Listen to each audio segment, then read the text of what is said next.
Alam mo, sa atin may salitang tadhana.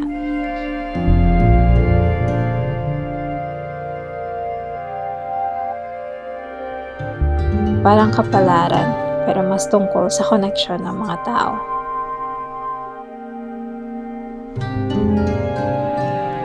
Yung mga pinagtatagpo ng pagkakataon.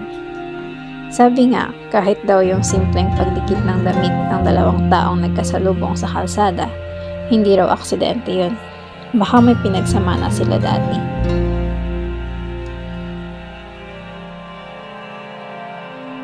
At pag nagkatuluyan ang dalawang tao, sinasabi na may 8,000 patong ng tadhana sa pagitan nila.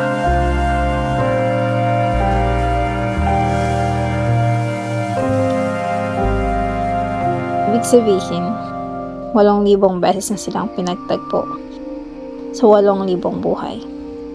Parang paulit-ulit silang pinagdikit ng mundo hanggang sa umabot sa ngayon.